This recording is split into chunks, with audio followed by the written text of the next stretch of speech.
You already have your wings, Lauren. Let Sienna have the spotlight for once. That's what my mother said when I asked why no one came to my graduation. No congratulations for becoming the youngest aerospace lead in state history. No call, no card, just silence. And that sentence. They gave my sister a Maybach and a party with 3 cakes. They gave me the cold. But I've learned this much. When your success makes them uncomfortable, they'll pretend you never happened. And when your absence starts to speak louder than your presence, that's when they finally look, sometimes too late. If you've ever felt erased by the people who raised you, type a 1 in the comments. If your family always showed up, protect that. Type a 0 because this story isn't about revenge. It's about finally being seen. They bought Maribel a Maybach. I sat inside with a hospital estimate folded like shame. The ribbon had already been cut when I walked into the kitchen. From the window above the sink, I could see the whole setup. Balloons tethered to fence posts, red bows stuck to the car doors like applause. Mom's phone was held high as she circled for the right boomerang, and Dad narrated like he was filming a war hero's return. Inside, the table still smelled faintly of toast and something scorched. My paper sat in the middle of it, just slightly off kilter. I'd folded it 3 times, then unfolded it, then folded it again. The corners had begun to soften. I hadn't even told them yet. Not the symptoms, not the scans, not the word the doctor said that I wasn't ready to repeat out loud. That morning, I'd practiced.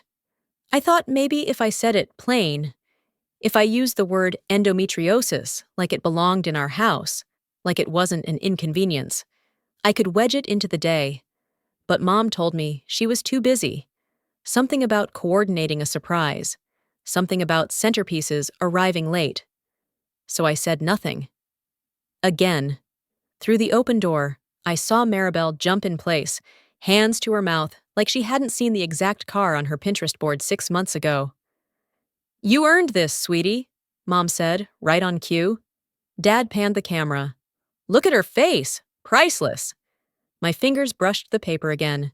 $7,340 out of pocket. I hadn't even added in the time off work. They laughed louder outside. Someone cheered. I heard a pop. Probably champagne, maybe just a balloon. I thought about the year I turned 12. We went to Walmart as a family, one of the only times I remember all 4 of us in the car together. Dad found a secondhand bike, painted it lavender in the garage. I thought it was perfect. I rode it so hard the pedals wore through my sneakers. He said I earned that too. I guess that was before the scale changed. The kitchen felt smaller than usual. Or maybe I did. I leaned forward, pressing my palm to the tabletop. There was a faint crack in the wood, running right across the spot where I used to trace letters into flour during baking days. I remembered how I once spelled my name with chocolate chips. No one corrected me when I wrote it backwards. Maybe I should have just left the paper in my purse, or the car, or the trash. But part of me hoped, quietly, stupidly, that someone might notice it. Ask. Care. No one did. I watched Mom put her arm around Maribel, whisper something that made her laugh. The kitchen clock ticked, unfazed. I stayed there longer than I should have, my hand resting where the wood splintered, where time had once paused just long enough to make me feel part of something. These days, time ran right through the house like a draft, unnoticed unless you were cold. The Maybach doors clicked shut outside. The engine purred like it belonged to someone certain. Maribel's laughter rose again, then dipped into conversation. I couldn't hear the words, but I didn't need to. They were always the same, variations of congratulations, of plans, of brunch reservations, and favors, and how proud we are. I walked over to the sink. The dishes were stacked in the drying rack like unfinished conversations. A coffee mug with a chipped rim, one I used yesterday, still held the ring of last sips. I rinsed it, slowly.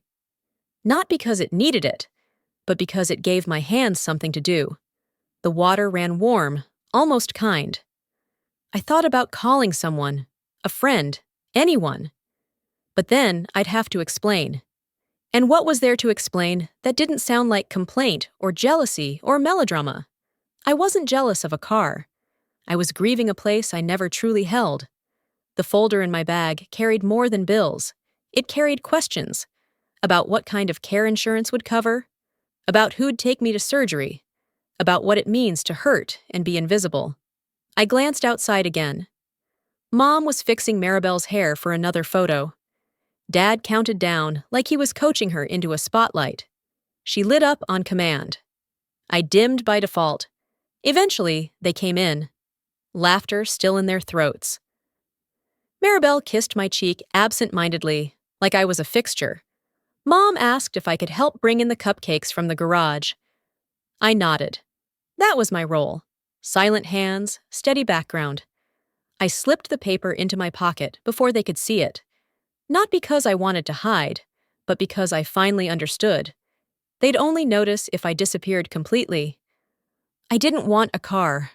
I just wanted someone to look through me and still see me. Some truths don't explode. They just sit beside the salad bowl, waiting to be ignored. The plates were already scraped. Crumbs of garlic bread clung to the corners of the table. The ziti thickened at the edges of its casserole dish. The salad, half wilted from its store-bought origins, sagged beneath the weight of bottled ranch dressing. On the TV, Matlock chased someone through a courthouse, and my parents gave him their full attention. Or at least, more than they gave me. I waited. That was always my role in this house, waiting until the noise dimmed, until the air stopped buzzing with performance. I waited while Dad rinsed the plates, while Mom folded the same worn dish towel I used to dry my hair with in high school. I waited while Matlock made his closing argument. It wasn't until the dishwasher clicked on, and its hum filled the kitchen, that I spoke. "It's medical," I said. "It's not going away." Mom turned her head slightly, as if I were part of the furniture and not someone mid-sentence. "Didn't you always have stomach stuff?" I exhaled through my nose, kept my eyes on the edge of the napkin I was folding and unfolding, again and again. "This is different. They're saying it might be endometriosis. Deep, invasive. There's an estimate. Surgery, meds, a lot." I slid the folded paper across the table like a poker chip. My father didn't reach for it. He rubbed the space between his eyes and murmured, "Things are tight right now." That phrase. It had been his shield for years. Things are tight when I needed braces. Things are tight when I applied to a summer writing program. Always just tight enough to say no. Mom picked up the paper. Her eyebrows lifted, but only slightly, like she was reading a receipt. "Are you sure you need all this? Maybe get a second opinion? Or see what insurance will cover? You've always been sensitive." I didn't reply. I watched her eyes move over the estimate like it was someone else's diagnosis. She glanced at me, then added, "Have you looked into one of those crowdfunding things? GoFundMe? That's what people your age do, right?" I didn't answer right away. The dishwasher hummed louder. Somewhere in the living room, Matlock delivered a line, and my father laughed. A full-bodied, relaxed laugh, like nothing in the world had just cracked open beside his salad bowl. I remembered junior year, asking for money for SAT prep. They said no. There were online resources, and if I was motivated enough, I'd make do. That night, I studied under my blanket with a borrowed book and a flashlight, whose batteries kept giving out. "You're not a child anymore, Lauren," my mother said, not unkindly. Just finally, just definitively. I stayed in my seat even after they both turned back to the television, as if that moment had never happened. There was ziti stuck to my plate. I scraped it off with the side of my fork, not because I was hungry, but because it gave me something to do. Mom reached for her glass, took a slow sip of lemon water, and asked without turning her head, "Did you call Maribel about this?" I almost laughed. "No," I said. "Why would I?" She shrugged. "She's good at research. She's always been a problem solver." I didn't remind her that Maribel once Googled a rash and convinced herself it was lupus, or that she fainted at the sight of a flu shot. "She's busy," I said instead. The silence came back. Not awkward, just practiced. It was the silence of people who'd mastered the art of avoiding discomfort. I could hear the chime of a neighbor's windbell outside, muffled through the kitchen glass. The kind of sound that makes you feel lonelier, not less alone. I turned the paper over in my hand again. "It's not just the money," I said finally. "It's the pain. It's every day." Dad made a low sound, almost a grunt. "You should try those heating pads," he offered. "Or yoga. People say yoga helps." Yoga. I tried. I'd tried everything. But I didn't say that. I didn't say anything at all. Mom stood to clear the salad bowl. "There's more ziti if you want it," she said, as if that were a comfort. I shook my head. In the quiet that followed, I noticed a spider had spun a web in the corner between the fridge and the counter.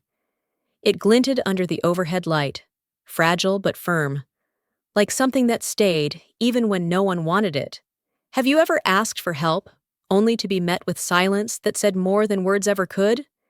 If you've carried that kind of pain alone, leave a comment numbers even below. "You're not invisible here." I said, "Okay."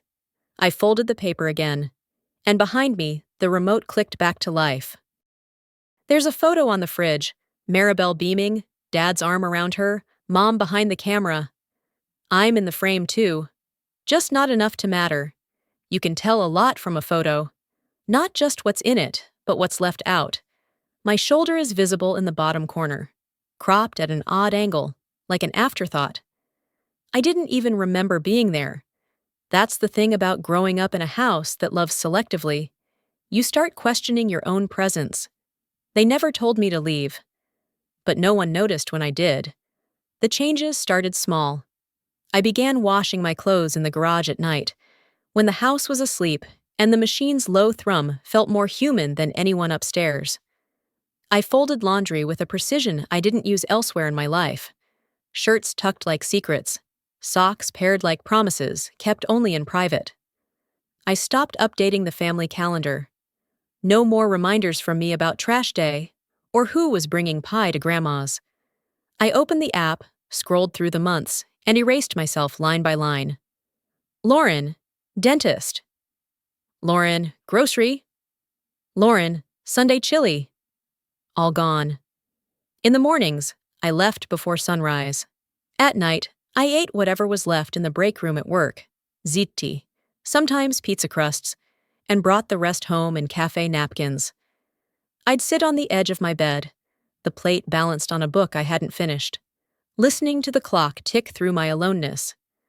I didn't resent Maribel, at least not actively. She was just better at playing the role they'd scripted, cheerful, presentable, grateful for everything, even the things she hadn't earned. She filled the frame with ease. I blurred at the edges. There used to be a rug in the hallway near the coat closet.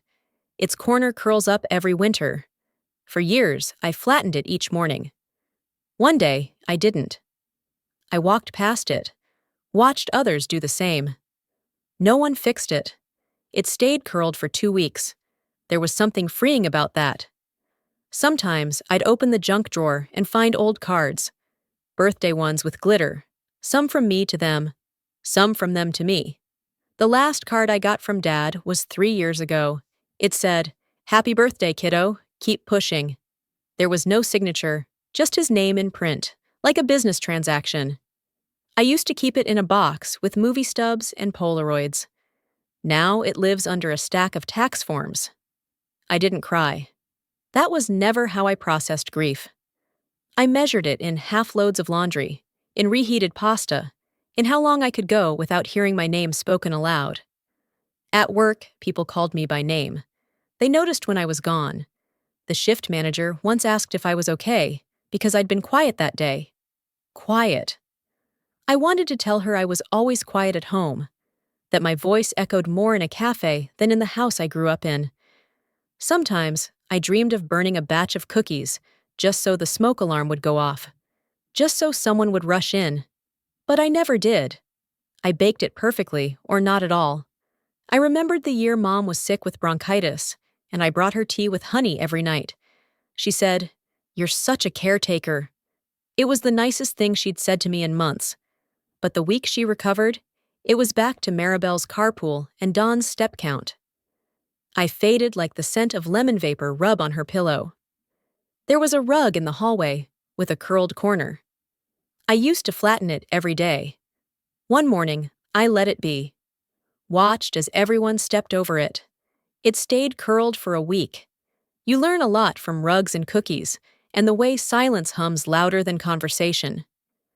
I didn't hate them. That would have been easier. What I felt was smaller than hate. It was the sense that I was optional.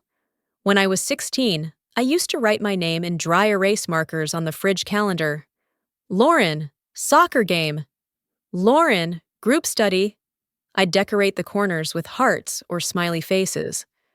Mom would wipe it away to make room for dinner plans. Now there was no name to wipe. And that, somehow, was the cleanest line ever drawn between us.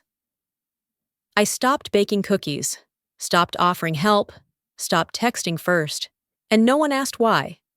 I stopped showing up, and the silence I left behind didn't echo. It settled. She said I called her. I didn't. But Grandma Ruth told them I did. And that lie felt more like love than anything else they'd given me. I hadn't heard from anyone in the house in over 3 weeks. No messages, no missed calls, not even a passive-aggressive note on the fridge. I could have vanished entirely, and they'd have mistaken it for peace and quiet. But Grandma Ruth had her own ways of keeping track. Her world was one of handwritten calendars and tea-stained napkins that carried more truth than most family conversations ever did. She didn't need Find My Phone. She could read the weather in my voice, even in the silences. That afternoon, the sky hung low like a wool coat. November had arrived all at once, with its scent of dry leaves and vague disappointment. I was crashing on an air mattress in a friend's guest room, my boxes still taped shut beside me. The room had no warmth, but it had absence, and that felt cleaner than the house I'd left. Grandma's letter came in a pale lavender envelope, the kind I remembered from childhood, lined with faint roses, smelling faintly of orange blossom and her hand lotion. It was addressed in the neat cursive only age can teach, though the R in Lauren had a small tremble. Inside was a folded note and a check for $87.52, the exact amount of the utility bill I'd once mentioned in passing. "You were never invisible," she wrote. Just that, no lecture, no plea. And at the bottom corner, a tiny heart sticker. The same kind I used to sneak onto her grocery list when I was 5. There was something else tucked in the envelope. A clipped recipe card, yellowed at the edges. "Molasses snaps, Lauren's favorite," it read in her steady purple ink. Just seeing it made my throat ache.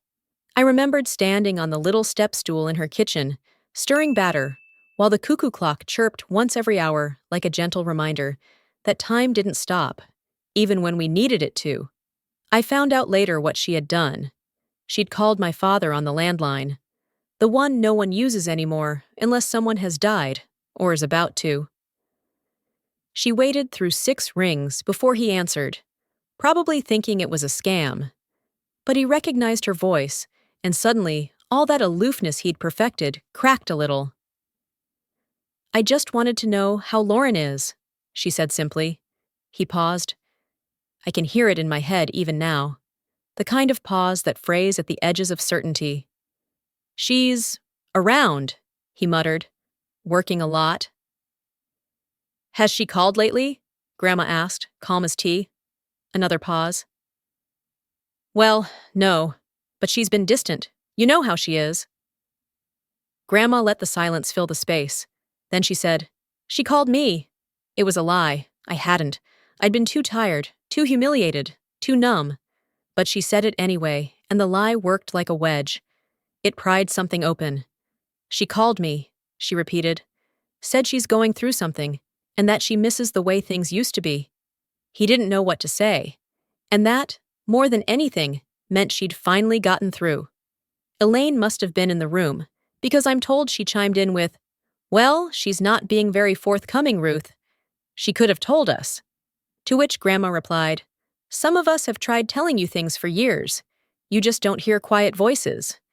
I imagine Don standing in the kitchen near the dusty landline, holding the receiver in his palm like it weighed more than it should.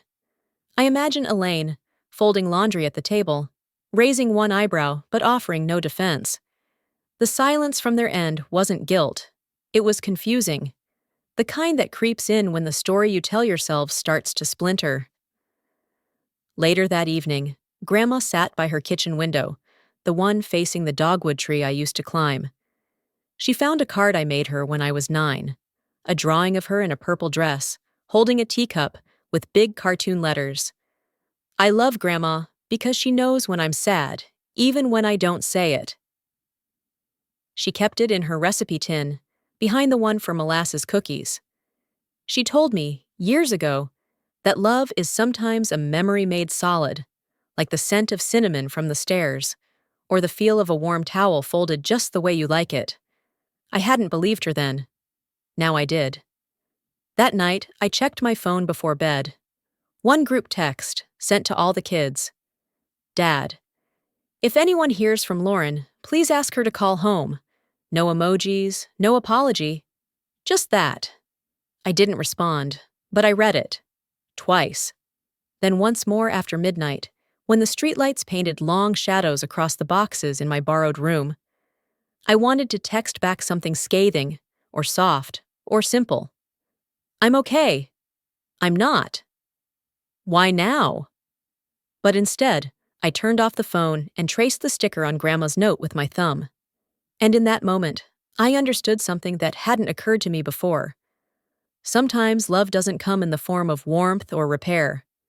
Sometimes it arrives as a soft nudge from someone who dares to remember you out loud. He was holding a bottle of cold medicine like it might explain everything he couldn't say. There are places that hum with memory even when the music stops. For me, it's the pharmacy aisle. Not the one with the magazines or the candy, no. The one with the cough syrups, the menthol rubs, the vitamin C tablets that smell like sour chalk. I wasn't supposed to be there. I had ducked in to grab some iron supplements. My hands had been trembling a bit more than usual, and I figured maybe it was nothing. Or maybe it was the kind of nothing I'd trained myself to ignore. The overhead fluorescents buzzed softly. Outside, the world was thawing from a night of cold drizzle. I could still feel the wet edge of autumn on the cuffs of my jeans, little specks of mud clinging like shadows. I turned the corner, and there he was. Dad. Holding a bottle of cold medicine like it held the key to whatever ache he'd carried long enough to call it familiar. He didn't notice me at first. Or maybe he did and was pretending he didn't. Either way, the moment stretched. I took in the slouch of his shoulders, the deeper creases in his forehead. His hair had grayed unevenly, like storm clouds moving across a map with no direction. Then he looked up. "Len," he said, his voice more breath than word, as if saying my name had startled even him. I didn't move. Not forward, not back. Just stood there, letting the weight of the moment pass between us like a slow exhale. He opened his mouth again. I saw the flicker of something behind his eyes. Maybe apology, maybe just age. But I didn't give it space to form. "I was there the whole time. You just didn't look. Have you ever said the truth, not in anger, but in clarity, and felt yourself let go? If you've ever found peace not by staying, but by speaking and walking forward, drop a comment number 9 below." The words didn't rise from anger. They came from somewhere quieter, deeper, like opening a drawer and finding a letter you forgot you wrote. I walked past him. Not quickly, not dramatically. Just forward. The bottle of medicine made a soft click as he set it down. I didn't look back. I didn't need to. Because what needed to be said had already been said, and anything more would have been decoration on a door that never opened. Outside, the wind had picked up. It rustled through the leaves, carried the smell of damp earth and something citrusy from the nearby cafe. I walked past the bench near the pharmacy's entrance, the one with peeling paint and a plaque so faded it was unreadable now. That bench had been there since I was a child. I remembered sitting on it once, knees scraped, sobbing because I thought I'd been left behind. Dad had rushed out after realizing I wasn't beside him, lifting me onto his shoulder like I weighed nothing at all. "You were right there," he'd said, voice thick with relief. "How did I not see you?" I was 6. Now I am 32. And still, the question lingered. But something shifted as I passed that bench today. I noticed someone else was sitting on it. An older woman, rubbing her hands together, waiting for a ride or a conversation, or maybe nothing at all. She looked up at me, and for a brief second, we nodded at one another. The kind of quiet acknowledgement reserved for those who've learned to wait for things that may never come. Back in the car, I sat for a long time before starting the engine. My hands were steady again. I rested them on the steering wheel, watching my breath fog up the windshield in soft clouds. I remembered another time, one that rarely visited me anymore. It was a Tuesday, I think. I had a cold so bad my nose was raw, and my eyes were swollen from sneezing. I must have been 8 or 9. He carried me in his arms through the same aisle, telling me we'd get popsicles after the medicine. I believed him. We didn't, of course. He'd gotten a call and rushed us home instead. But I never blamed him for that. Not then. And now, as I moved past the shelf of thermometers and half-price hand sanitizer, I caught the faintest trace of that memory. Not the event itself, but how I'd felt. Held, even if for just a moment. I thought about stopping, about turning and telling him that I wasn't angry anymore, just tired. But forgiveness, real forgiveness, needs room to land. And right then, all I had was enough strength to keep walking. There was a mirror on one of the corner displays, angled just wrong enough to catch your reflection when you least expect it. I saw myself there, caught between shelves of bandages and painkillers. My face looked calm, unmoved, but in my eyes, I saw her, the little girl in the red raincoat who used to hold her dad's hand like it was a compass.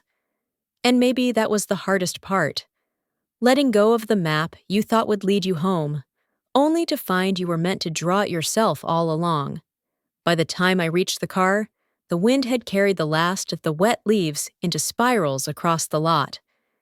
I opened the door, sat down slowly, and allowed myself one deep breath. Not relief, not closure, just breathe. It was enough. And for once, I wasn't the one left holding the silence. They sent the photo with no message, but the missing plate said everything. It came at 2:07 p.m., while I was rinsing out a mug that still carried the faint trace of morning coffee. The steam had long disappeared, and the rim was marked by a soft crescent where my lip gloss used to be. I didn't hear the ping at first. My phone was across the room, balanced on a paperback I hadn't finished. But when I picked it up, I saw the image glowing on the screen. No caption, no text. Just a photo. The dining table. I knew the angle. I knew the light that came in from the side window, bouncing off the white cloth Mom always ironed twice. I even knew the serving spoons, silver with a faint vine pattern, passed down from Grandma Ruth. There were 12 chairs. 11 were filled. One, mine, wasn't. Between Maribel's red sweater and the blurry elbow of Uncle Greg, the chair remained unclaimed. No place setting, no napkin, no poured cider. Just a void, quietly held in focus. For a moment, I thought maybe it was a mistake. Maybe someone had stood up to get more gravy. But then I looked closer. The chair wasn't pulled out. It was perfectly aligned with the table, like someone had made a decision not to fill it. I didn't cry. I didn't smile either.